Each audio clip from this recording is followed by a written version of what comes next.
नमस्कार।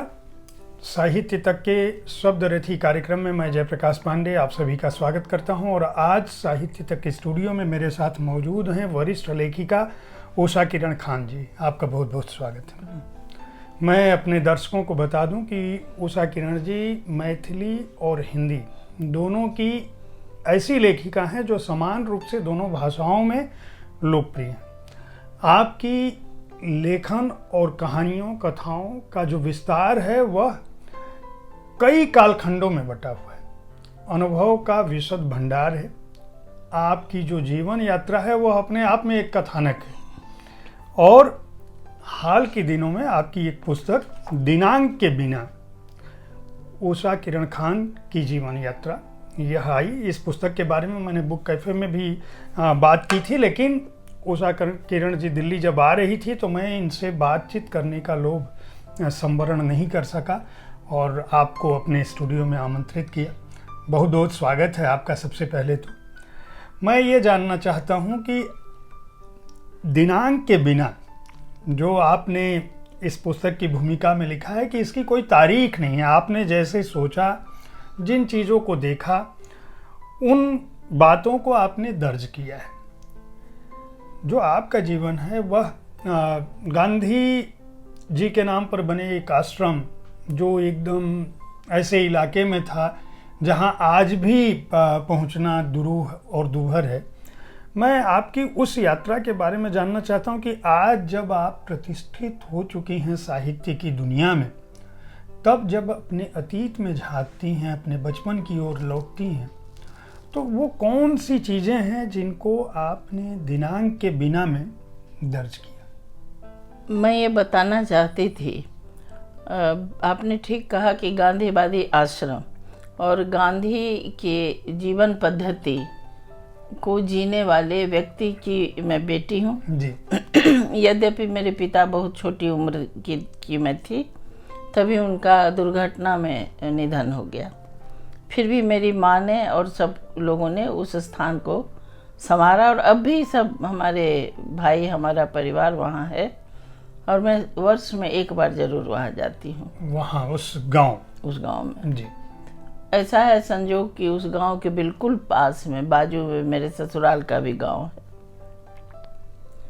अब मैं ये बताना चाहती हूँ लोगों को, मैंने लिखना भी इसीलिए शुरू किया था जी, और मैं ये बताना चाह रही हूँ कि ऐसी जगह अभी भी है भारत में और ऐसी जीवन पद्धति वाले लोग हैं और मेरे जैसा व्यक्ति ऐसे स्थान से आता है और शायद संसार के इसका सर्वश्रेष्ठ शहर, दो शहर के बारे में हम लोग जानते हैं, माना जाता है न्यूयॉर्क बड़ा हलचल भरा, बहुत श्रेष्ठ, और उसी तरह लंदन, इस तरह के और भी बहुत सारे शहर हैं जिस तक भी मैं पहुंच गई।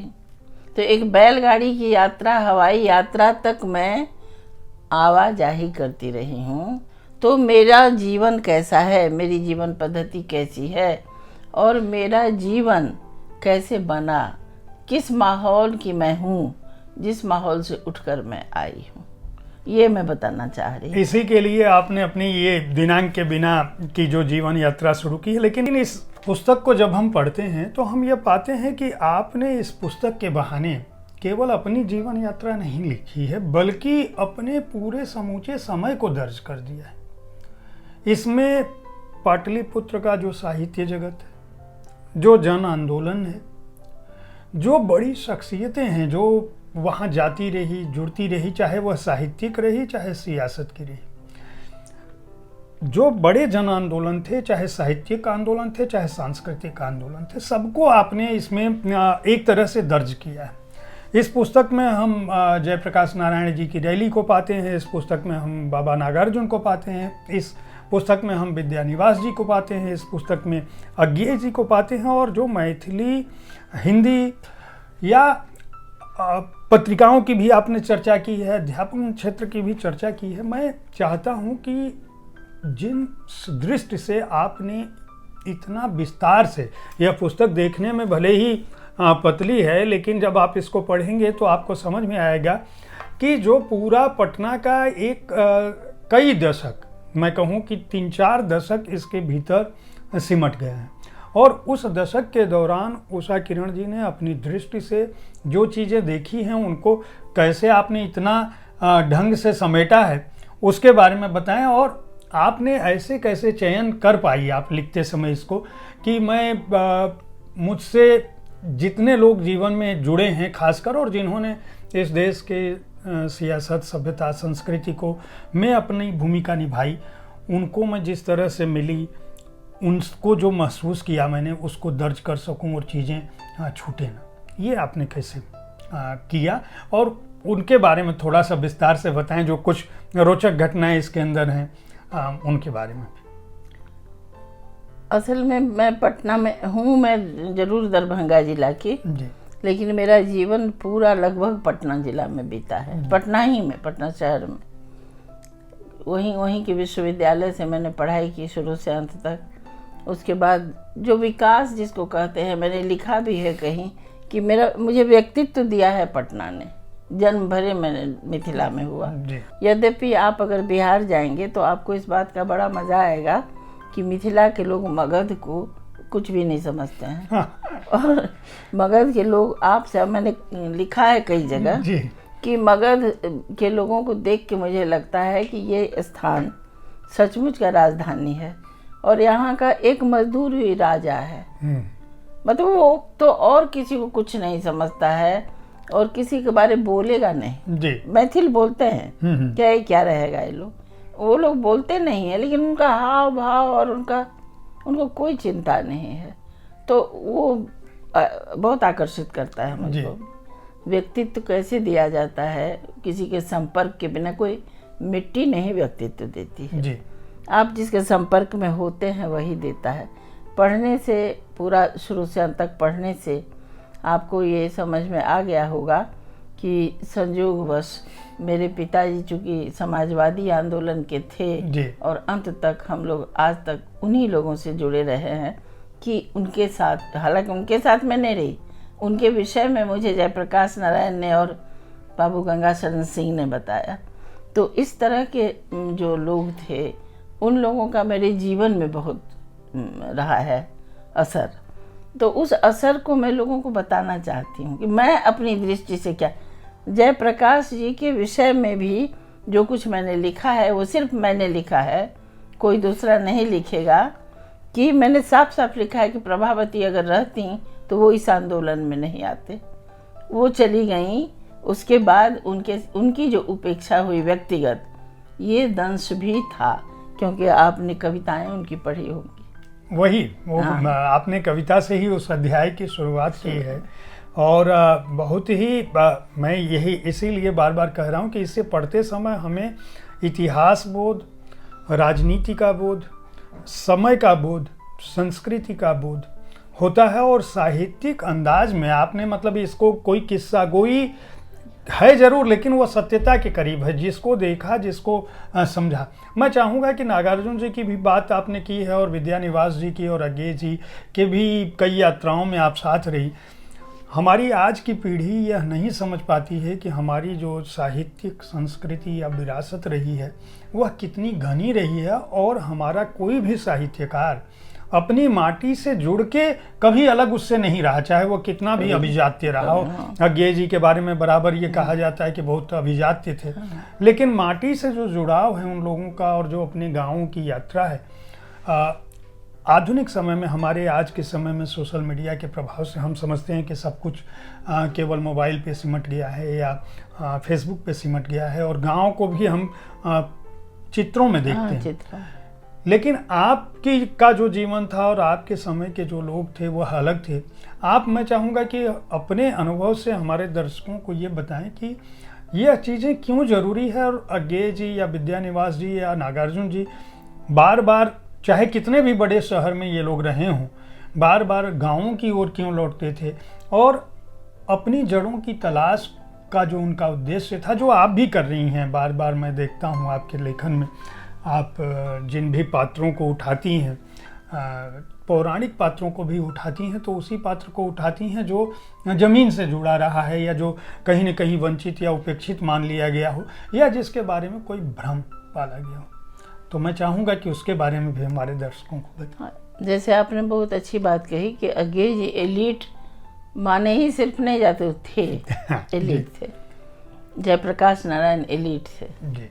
एलीट होते हुए जयप्रकाश नारायण, जिसका मैंने इसमें जिक्र भी, मनोरंजक बात भी आपने कही, तो उसमें एक जिक्र भी है कि जयप्रकाश नारायण चिढ़ गए कहीं पर कि भाई गांव-गांव जब घूम रहे थे, पत्नी तो साथ रहती थी प्रभावती जी, कि आप इतना सामान लेके चलती हैं, इतना बड़ा बक्सा क्यों लेके चलती हैं? तो प्रभावती जी ने कहा कि देखिए बक्से में आप ही का सामान, मेरा कुछ भी नहीं इसमें। उन्होंने कहा कि तो आप ये बक्सा छोड़ दीजिए, मेरा सामान है तो मैं ये सामान नहीं चाहता हूँ। और इस तरह से जयप्रकाश जी ने वो बक्सा रखवा दिया। जब वो लोग दूसरे पड़ाव पर गए तब वहाँ जो भी दाल भात सब्जी वगैरह वगैरह, तो उनको एक ही थाली में परोस के दाल चावल सब्जी चटनी पापड़ अचार एक ही में दे दिया गया, जैसे गांव के लोग खा लेते हैं। हाथ में कोई चम्मच काटा नहीं। अब वो हाथ से जयप्रकाश नारायण नहीं खाते थे। अब ये सोचिए, इतने एलिट थे, हाथ से नहीं खाते थे। वो कभी अपनी पत्नी की ओर देखे, कभी और लोगों की ओर। तो प्रभावती जी ने कहा क्या देख रहे हैं, आपका चम्मच कांटा कटोरी सब बक्से में, और जो बक्सा आपने छुड़वा दिया, उसमें आप ही का सामान था। तब जयप्रकाश जी हाथ से खा नहीं पाए, लोगों ने पत्तों का उस तरह का चम्मच बना के दिया और उससे लेके किसी तरह खाए और बक्सा फिर मंगवाया गया। देखिए ये कितनी अद्भुत जानकारी है कि हम लोग जयप्रकाश जी को जब भी याद करते हैं, हमारे तो यंग युवा पीढ़ी उनका नाम सुनी होगी कि नहीं, मुझे इस पर भी शक है, सुने होंगे, लेकिन हम लोग उनको समझते हैं कि वो सिंहासन खाली करो कि जनता आती है, तो जनता के आदमी हैं। आप कह रही हैं कि नहीं, वो उनका जो व्यक्तित्व था, मतलब एक गांधीवादी होके भी जीवन के उस चरण में मतलब पहुंच के भी वो गांधी जी के प्रिय शिष्य थे। प्रभावती जी की बात ही अलग है, उन लोगों की शादी में भी गांधी जी की बड़ी एक भूमिका रही है। जो लोग जानते हैं वो समझ उनको पता होगा ये पूरा कहानी। लेकिन जनता से जुड़ाव, आपका रहन सहन यह नहीं तय करता कि आप जनता से जुड़ सकते हैं या नहीं जुड़ सकते हैं। आपके कपड़े इस बात का प्रतीक नहीं है कि आप जनता से नहीं, आप अच्छे कपड़े पहनते हैं, अच्छे ढंग से खाना खाते हैं, इसका मतलब यह नहीं है कि आप जनता के आदमी नहीं हो सकते। जयप्रकाश जी की जैसे आपने बात बताई, मैं चाहूँगा कि अज्ञेय जी के बारे में भी आप बताते बताते रह गई। अज्ञेय जी की भी कुछ बातें बताएं जो आपने इस पुस्तक में दर्ज की हैं। हालांकि आपका जो अनुभव है वो मुझे लगता है कि इससे कहीं विशाल है। आपने पुस्तक के रूप में जरूर संकलित करके छोटा किया है जी। इसलिए कि मुझे लगा पता नहीं आज की पीढ़ी के लोग कितना पढ़ पाएंगे, चलो इतना छोटा सा लिखो कि पढ़ जाए। जबकि भाई बहुत सारे लोगों ने कहा कि इसको विस्तार देना चाहिए। जी जी। अज्ञेय जी के विषय में यह है कि वो सचमुच एलिट थे, और लेकिन उनकी जो यात्राएं थीं या उनका जो शिविर लगता था, उस शिविर में वो शहरों में लगातार नहीं रहते थे। एक शहर जरूर चुनते थे, जैसे मान लीजिए हमारे बिहार में 2 जगह उनका रहा, एक गया में और दूसरा वाल्मीकि नगर में जी। मगर आपको अंदाजा होगा शायद कि अज्ञेय जी ऐतिहासिकता के बड़े पोषक थे। उनको अपना इतिहास आकर्षित करता था, मतलब भारतीय इतिहास।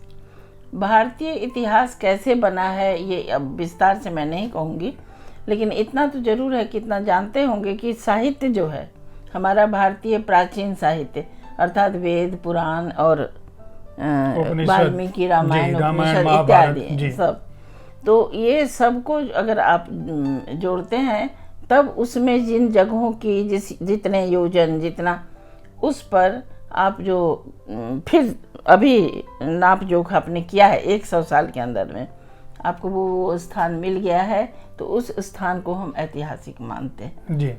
अज्ञेय जी उसको मानते थे और अज्ञेय जी उसकी तलाश भी करते थे। जानकी जीवन यात्रा भी उनकी है, उसके पहले उसके बाद वो राम यात्रा करना चाहते थे, लेकिन 80 साल के होते न होते वो चले गए। लेकिन उनका जो जैसा था उनका ये था कि गांव-गांव में वो जाते थे, रुकते थे, 2 दिन वो रहते थे। बोध गया नहीं, मुख्य गया में रहे, बोध गया में रहे और उसके बाद 2 दिन जंगल की यात्रा करते थे। आपकी एक फोटो उनके साथ बड़ी चर्चित सी है, नाव पर बैठी हुई। नाव पर नहीं है, हाँ, नाव पत्थर पे बैठे हुए हैं। तो आप उस जमाने में तो तस्वीरें उस तरह से हुआ नहीं करती थी, और आप यंग रही होंगी अपेक्षाकृत। हाँ। आपको अपने घर से छुट्टी कैसे मिल जाती थी इस तरह की यात्राओं के बारे में? वो इसमें भी थोड़ा बहुत लिखा हुआ है।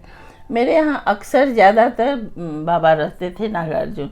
अब ये भी एक लोगों को मिथ लगेगा, लेकिन समकालीन लोगों को पता है, इसीलिए हम बता रहे हैं कि बाबा ने जब हमको गद्य, जब कहा कि अब इतने बड़े, अब क्या है, बच्चे बड़े हो गए, कविताएं लिखती थी पहले, अब वो भी छोड़ दी, कुछ तो लिखो हमसे। जब उन्होंने कहा तो मैंने कहा कि हाँ ठीक है, लेकिन अब मैं गद्य लिखूंगी, कविताएं नहीं। तो उन्होंने कहा गद्य लिखो।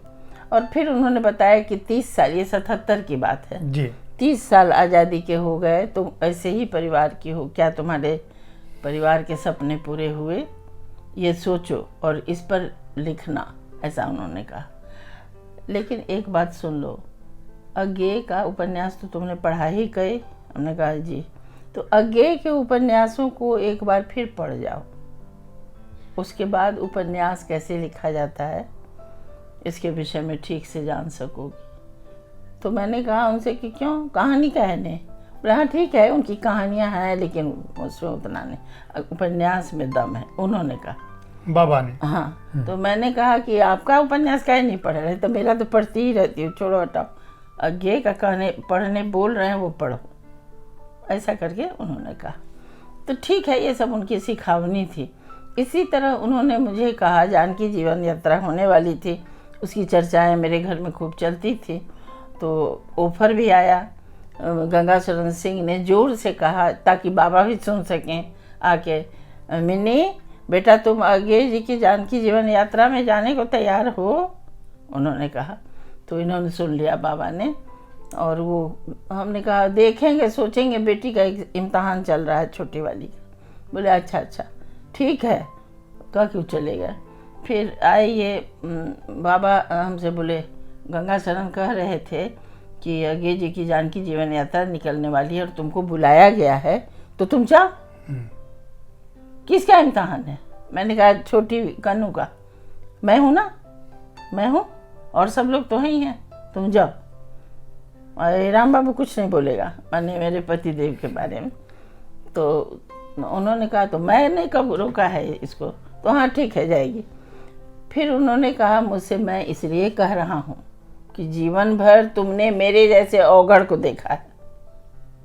अरे एक दूसरे एलिट आदमी को भी देख लो, इतना बड़ा साहित्यकार कैसे बना हुआ है, उसके साथ भी रहो, उसकी जीवन पद्धति भी देखो जाके।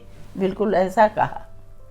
देखिए, मैं आप लोगों को बता दूं कि बाबा नागार्जुन एक तरह से पटना में उषा किरण खान जी के अभिभावक रहे। जब मैंने पिछली बार आपसे बातचीत की थी, मुलाकातें में, उस दौरान भी आपने लंबा जिक्र किया था।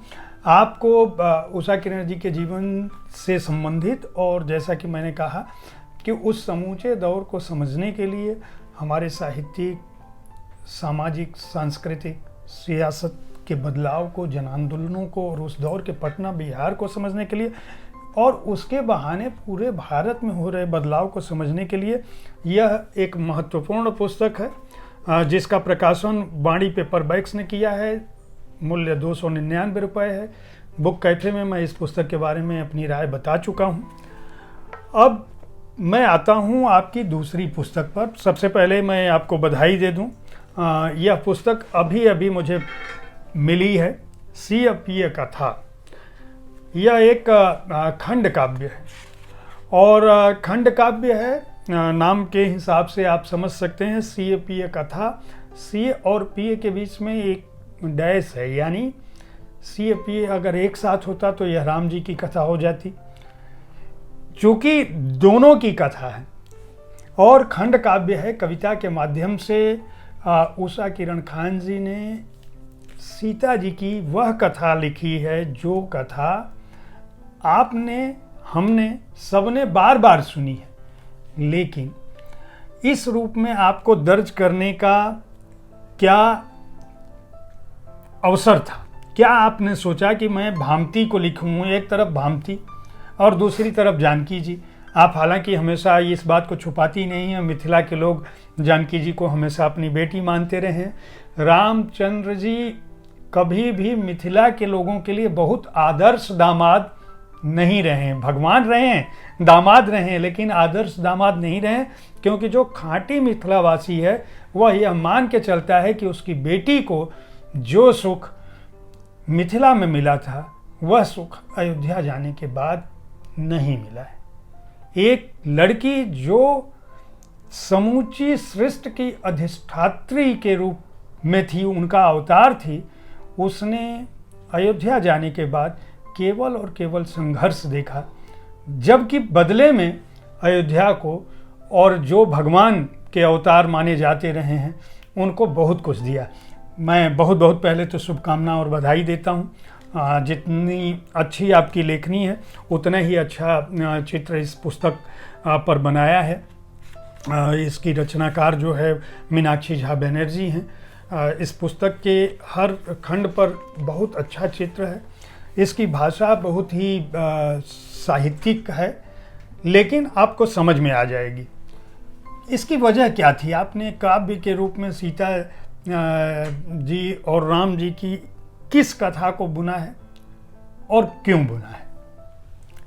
आपने एक बात कही कि भामती लिखने के बाद मैंने सीएपीए कथा लिखी। नहीं, भामती लिखने के बाद बहुत सारी पुस्तकें आई। नहीं, हाँ, मैं अब आगे करती हूँ कि भामती एक नारी है मिथिला की जी।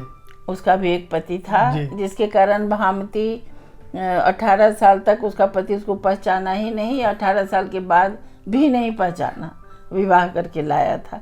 लेकिन जब पहचाना उसके बाद वो इतना मुरीद उसका हो गया कि अपनी किताब का नाम ही उसके नाम कर दिया।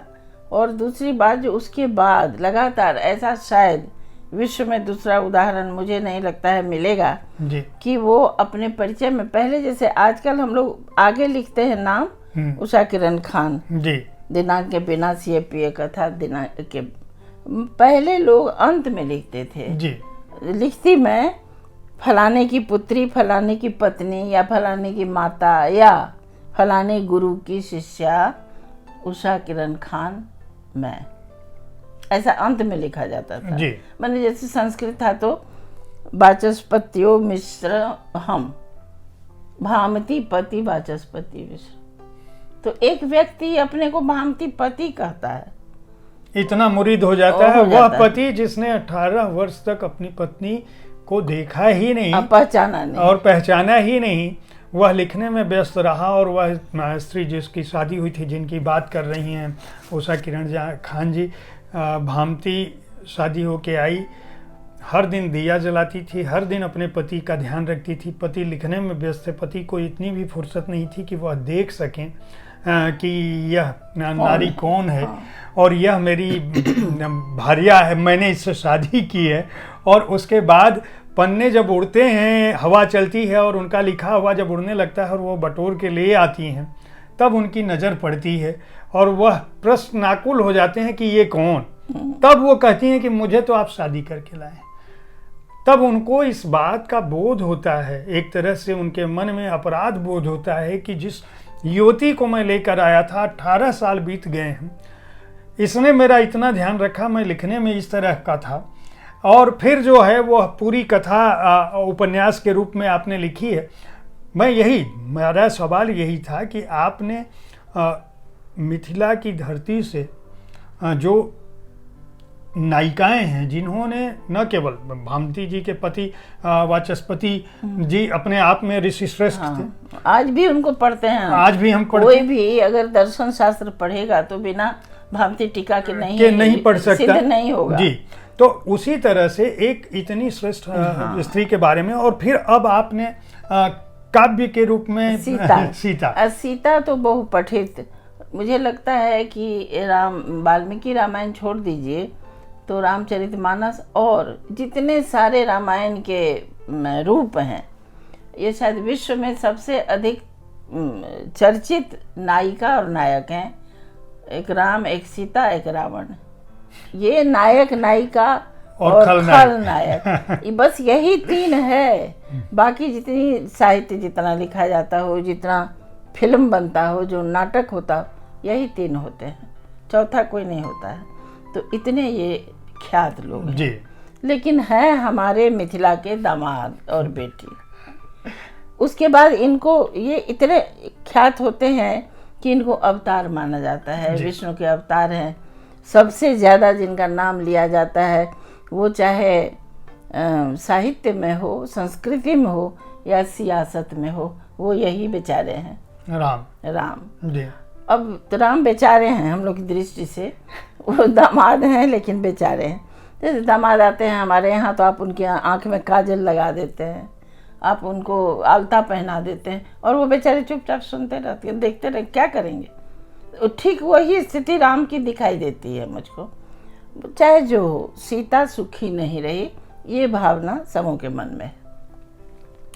अब सीता जो हैं, फिर भी सीता अंततः अंतिम समय तक उनसे प्रेम करती रही, इतना तो मानते हैं जी। सब मानते हैं। राम भी करते रहे, क्योंकि राम ने सीता को निर्वासित करके आत्मनिर्वासन भी एक तरह से ले लिया। ऐसा तो लिखा है हर जगह कि वो अपने महल में ही कुट्टी बना के रहते थे और वो भी हविष्य ही खाते थे जैसे सीता खाती थी। तो मतलब अपने आप को वैसे उसी तरह बनाए हुए थे। लेकिन ये दोनों साथ क्यों नहीं रहे, ये चकवा चकई की तरह। इसीलिए आप गौर कीजिएगा कि हमारे आदि कवि ने जो लिखा वो चकवा ही चकई को देख के वो रामायण लिखा, शुरुआत। तो आप सोचिए कि ये दोनों चकवा ही चकई थे, इस तरह का, मतलब मिल नहीं पाए। दूर दूर हैं तो दोनों एक दूसरे के लिए जान दिए जा रहे हैं और मिल नहीं पाए। फिर भी हमने इसमें लिखा है कि मिथिला की जो स्त्रियां हैं वो राम को उपालंब देती हैं, लेकिन उसके बाद भी लगातार ये अभी चौमासा गाती हैं कि प्रीत कारण सेतु बान्हल। मतलब कोई वो राम कहते हैं सीता को, जो मैं आपके कारण मैंने युद्ध नहीं किया है, मैंने वाल्मीकि रामायण में लिखा हुआ है कि आपके कारण मैंने युद्ध नहीं किया, मैंने युद्ध किया है अपने रघुकुल की प्रतिष्ठा बचाने के लिए, कि रघुकुल की एक पुत्र वधू को जो हरण करके ले गया उसको मैं सजा देने के लिए युद्ध कर रहा था, आपके लिए नहीं। लेकिन मिथिला की स्त्रियां ये नहीं मानती हैं, वो कहती हैं आपने प्रीति के ही कारण सेतु बांधा, युद्ध करने नहीं, आप अपने प्रेम के कारण आपने सेतु बांधा है। तो हम लोग ये मानते हैं। तथापि हम इसमें लिखने का मेरा यही कारण है कि सीता तलाश करती हैं कि कौन सा कारण था जो राम हमको इस तरह से बार बार लांछित करेंगे या करते हैं। तो उनको लगता है कि कई बार जो कई रामायणों में लिखा हुआ है अलग अलग तरह का मिथ, उस मिथ के अनुसार कई बार राम से सीता आगे निकल जाती हैं, जबकि राम मान लीजिए जैसे सहस्र रावण वध जो है जी, वो राम नहीं करते हैं, वो सीता करती हैं। सीता जिद धर लेती हैं कि मैं आपके साथ जाऊंगी और आपको, और राम नहीं चाहते हैं, क्योंकि एक बार वही साथ तो वो हाल हो गया फिर हो जाए, इस डर से वो नहीं चाहते। लेकिन सीता जाती हैं और जब राम और उनके सारे जितना उनके सेना उना सब अचेत हो गया तो सीता काली रूप धारण करके उन्होंने सहस्रावन का वध किया है। और काली का रूप जो है, जब शिव देखते हैं कि अब तो भाई अब सेना वध हो गया और ये लोग अपने सेना को भी अब वध कर रही हैं, तो उनके सामने आके लेट जाते हैं, जो जीभ निकाल के शर्मा जाती हैं और तब वो सीता रूप में आ जाती हैं। तो इसमें दो भाव है जी।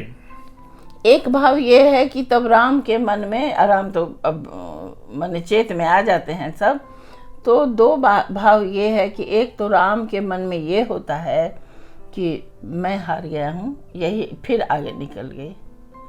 दूसरा भाव, उन्होंने सीता बनते हुए उससे पहले काली को देखा, तो उनके अंदर की वो छवि टूट गई। वो जो सुंदर सीता थी, कोमल सीता थी, वो छवि अब उनके मन में नहीं रही।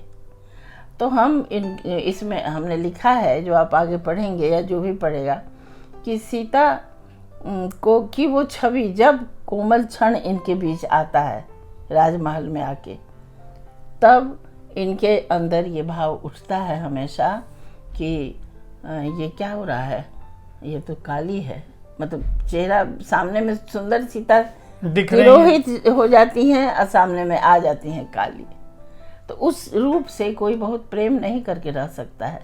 तो ये उनकी अपनी छटपटाहट है, और इसलिए सीता ऐसा सोचती हैं कि क्या कहीं ऐसा हुआ, बार बार सोचती हैं ये कि बात। कहीं मेरे इस स्वरूप को धर लेने के चलते तो ऐसा नहीं है कि मेरा बार बार जो त्याग रहे हैं एक तरह से।